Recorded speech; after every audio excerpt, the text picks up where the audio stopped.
सो hey guys, BTTH के एक और न्यू पार्ट में आप सभी का स्वागत है, जिसके अंदर हमें लिटिल फेरी यानी कि पॉइजन गर्ल और क्वीन मेडुसा के बीच में एक काफी शानदार फाइट दिखाई जाएगी। इस एपिसोड की शुरुआत में हम देखते हैं कि शाओयन, क्वीन मेडुसा और जियान तीनों ही पहुंच चुके थे मॉन्स्टर माउंटेन की वैली में, जहां पर आते ही शाओयन को लिटिल फेरी की काफी ज्यादा याद आने लगी थी और फिर वो तीनों ही चलते चलते यहाँ पर बने हुए घर के पास में पहुंच जाते हैं और शाओयन उस घर के दरवाजे को बड़ी ही उम्मीद के साथ में खोलने लगता है, लेकिन तभी क्वीन मेडुसा उसका हाथ पकड़ लेती है और उससे कहती है कि रुक जाओ, इस घर के अंदर बहुत ही ज्यादा स्ट्रॉन्ग पॉइजन को फैलाया गया है, अगर तुम इस गेट को खोलोगे तो ये तुम्हें इफेक्ट कर जाएगा। इसीलिए मेडुसा उसको अपनी पावर से खोलती है और वाकई में इस घर के अंदर बहुत ही ज्यादा स्ट्रॉन्ग पॉइजन फैला हुआ था। साथ ही साथ यहाँ पर कई सारी खाने की चीजें भी रखी हुई थी जिनके अंदर भी पॉइजन भर चुका था और क्वीन मेडुसा इस चीज को देखकर ये कहने लगती है कि ऐसा लग रहा है जैसे कि इस वैली में ऑलरेडी कोई रहता हो जिसको हमारा यहाँ पर आना जरा सा भी रास नहीं आया, और जो भी यहाँ पर रहता है वो पॉइजन को बहुत ही अच्छे तरीके से यूज करना जानता है, क्योंकि अगर ये पॉइजन हम में से किसी को भी अगर हिट हो गया तो हमारे लिए बहुत ही बड़ी प्रॉब्लम को क्रिएट कर देगा। शाओयन देखता है कि मेडुसा ने अभी भी उसका हाथ पकड़ा हुआ था, जो चीज देखकर मेडुसा को खुद ही काफी ऑकवर्ड सी फीलिंग आती है, इसीलिए वो उसका हाथ छोड़कर तुरंत ही यहाँ से बाहर भी जाने लगी थी। और वो तीनों ही जैसे ही बीच मैदान में आ जाते हैं तो मेडुसा तुरंत ही चिल्लाते हुए कहने लगती है कि सुनो डियर, मैं जानती हूँ कि तुम हमें देख रहे हो और अगर तुम अपनी मर्जी से हमारे सामने नहीं आए तो मैं इस पूरी की पूरी वैली को तहस नहस कर दूंगी, इसको शमशान बना दूंगी। और वो तुरंत ही अपनी पावर को एक्टिव कर लेती है हमला करने के लिए, जिससे कि पहले तो कुछ देर तक उन लोगों को कुछ भी फील नहीं होता और ना ही उनके सामने कोई आता है। इसके फिर थोड़ी देर बाद उन लोगों को ये आवाज आने लगती है कि अगर तुम ऐसी बात कर रही हो तो मैं तुमसे वादा करती हूँ कि आज तुम तीनों में से कोई भी यहाँ से जिंदा बच के नहीं जाएगा। जिसके बाद फिर फाइनली उन लोगों के सामने आ जाती है पॉइजन गर्ल, जिसकी पूरी की पूरी बॉडी ही पॉइजन से बनी हुई थी और उसकी स्पिरिचुअल एनर्जी भी पॉइजन से ही बनी हुई है। वो जैसे ही उन लोगों के सामने आती है तो मेडुसा आगे बढ़ते हुए कहने लगती है कि अच्छा तो ये तुम हो, लेकिन इतना याद रखो कि आज तक इतनी हिम्मत किसी में भी नहीं थी जो कि मेरे साथ में इस तरीके से बात कर सके। और वो तुरंत ही अपना एक काफी पावरफुल अटैक करती है पॉइजन गर्ल के ऊपर, जिसको रोकने के लिए पॉइजन गर्ल तुरंत ही अपनी पॉइजन स्पिरिचुअल पावर को यूज करती है, जो कि वाकई में काफी ज्यादा खतरनाक था, क्योंकि वो मेडुसा के द्वारा किए गए अटैक को बहुत ही जल्द खत्म कर देती है और इन तीनों को जान से मारने के लिए अपने पॉइजन को चारों तरफ फैलाने लगी थी। वो काफी सारी जगह पे अपने पॉइजन को हिट कर देती है, जिससे कि वो चारों तरफ ही फैलने लगा था, जिसको देखकर शाओयन भी ये सोचता है कि ये पॉइजन तो बहुत ही ज्यादा स्ट्रॉन्ग है, क्योंकि जिसके अंदर काइलिन के अटैक को रोकने की शक्ति हो वो कोई नॉर्मल तो हो ही नहीं सकती। तभी फिर पॉइजन गर्ल यहाँ पर इन तीनों से ये कहने लगती है कि मैं तुम लोगों को केवल 30 सेकंड का समय देती हूँ, अगर तुम लोग यहाँ से जल्द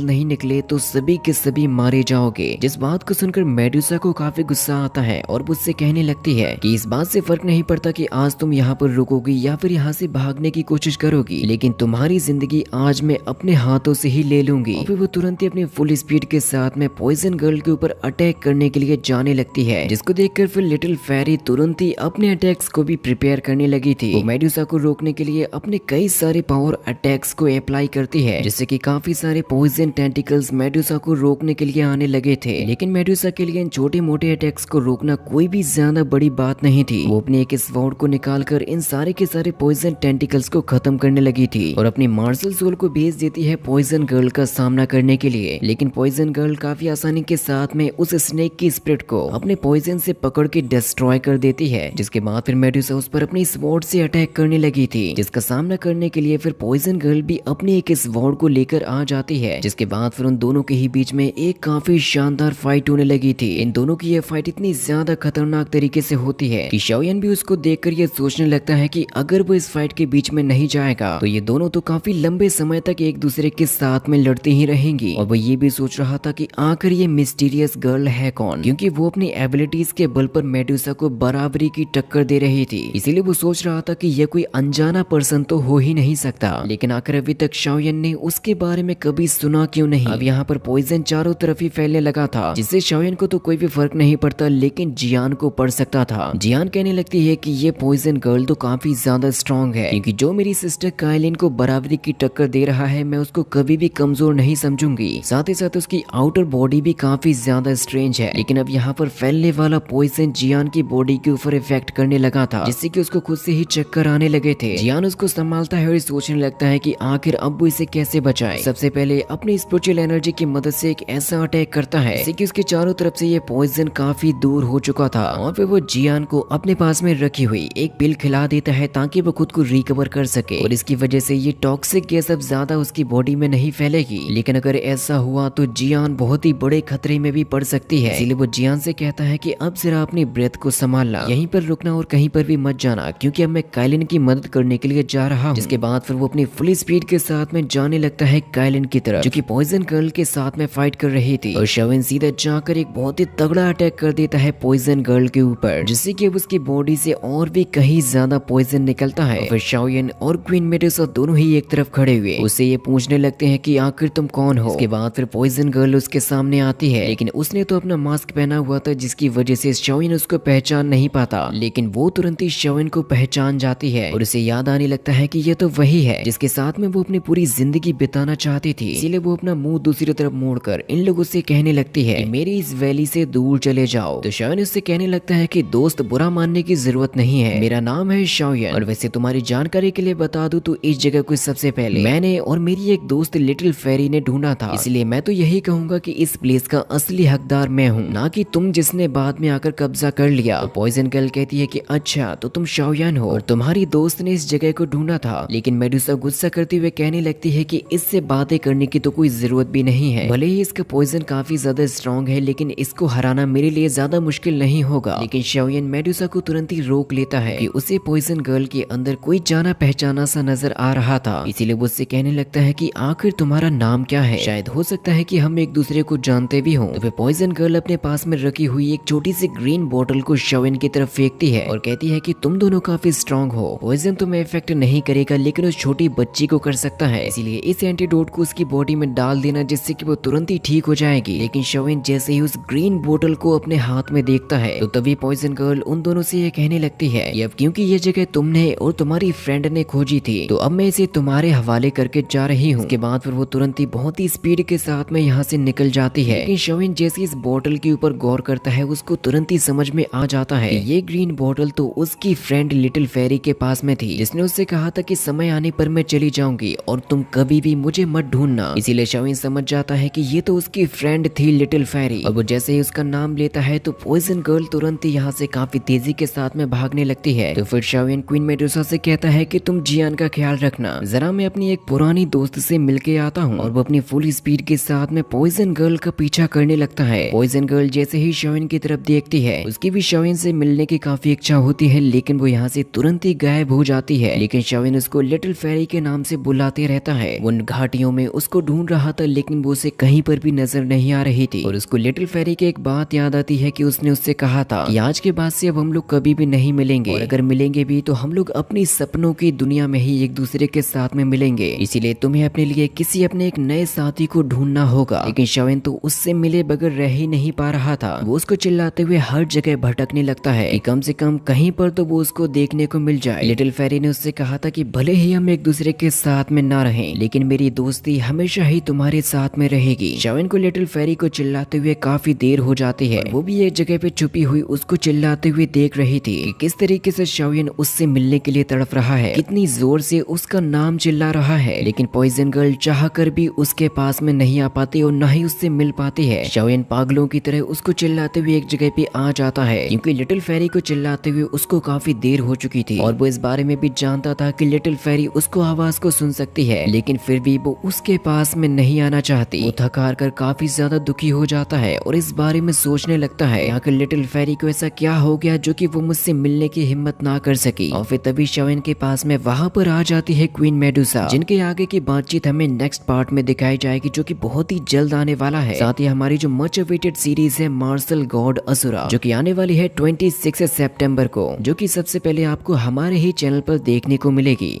इस सीरीज का नाम है मार्शल गॉड असुरा। ये कहानी होने वाली है हमारे मेन हीरो चू फैंग की, जिसे उसकी फैमिली से केवल इसी वजह से निकाल दिया जाता है क्योंकि वो कमजोर होता है। हमें यहीं पे ड्रैगन जोंगो को भी दिखाया जाता है, जो कि या तो उसकी एकेडमी होगी या फिर उसका सेक्ट। और फैंग चलते चलते अपने सेक्ट के एक बहुत ही अनजाने जगह पे आ चुका था, जहाँ पर असल में छुपी हुई होती है काफी ज्यादा मिस्टीरियस पावर्स। यहाँ पर कई सारी हेवनली स्पिरिट्स भी रहा करती थी, जिसकी वजह से फिर चू फैंग को बहुत ही ज्यादा हाई लेवल की पावर्स मिल जाती है और वो यहाँ से बन के निकलता है एक मार्शल किंग। वो गरजते हुए बादल और बरसते हुए पानी के बीच में से काफी तेजी के साथ में जा रहा था, जहाँ पर तभी उसको एक अचानक से झटका लगता है और वो नीचे गिर जाता है। उसको अपने साथ में हुए वो सारी के सारे पल याद आने लगते हैं कि किस तरीके से उसको उसकी फैमिली में एक कचरे के अलावा और कुछ भी नहीं समझा जाता। सभी लोग उसको हर पल ही बुली भी करते रहते हैं। उसको इस लायक ही नहीं समझा जाता कि वो अपनी चू फैमिली में रह सके। और चू फैंग अपनी मार्शल आर्ट की ट्रेनिंग को कंप्लीट करने के लिए किंग लॉन्ग जोंग भी जाना चाहता था, लेकिन उसके फैमिली वाले उससे कहते हैं कि तुम कमजोर हो, इसीलिए यहीं पर रहकर अपने नर्सिंग होम की देखभाल करो वैंग काई के साथ में, जिससे कि अब उसके पास में कोई भी ऑप्शन नहीं बचता और वो यहाँ से चला जाता है। पावर्स मिलने के बाद वो एक दूसरी टेरिटरी में भी पहुंच जाता है, जहाँ पर हम उस क्लेन के बैटल को देखते हैं और साथ ही साथ हमें चू फैंग के कई सारी एबिलिटीज को भी दिखाया जाता है। उसकी हमें कई सारे लोगों के साथ में फाइट भी दिखाई जाती है। उनमें कौन जीतेगा वो तो हमें सीरीज आने पर ही पता चलेगा, लेकिन इतना जरूर कहा जा सकता था कि चू फैंग कई सारे बीस्ट और असुर्स के साथ में भी लड़ेगा, जिनको हराने की और धूल चटाने की ताकत अब चू फैंग के अंदर आ चुकी थी। उसकी स्पिरिचुअल एनर्जी नॉर्मल पीपल से कई गुना ज्यादा बढ़ चुकी है, जिससे कि उसके अंदर एबिलिटीज का तो भंडार भर जाता है और इसी तरीके से उसका ये एडवेंचरस सफर जारी रहेगा। ये सीरीज बहुत ही ज्यादा गजब की होगी, इसीलिए इसको देखना मत भूलना। अगर इस कहानी में चू फैंग की वाइब्स के बारे में देखा जाए तो वो 3 होने वाली हैं, जिनके नाम होंगे शूरो, शू मेई और जीले। और अलग से हमें इसके अंदर चू फैंग की लव इंटरेस्ट को भी दिखाया जाएगा। तो यानी कि ये कहानी बहुत ही ज्यादा औसम होगी, तो इस वीडियो को देखना मत भूलना।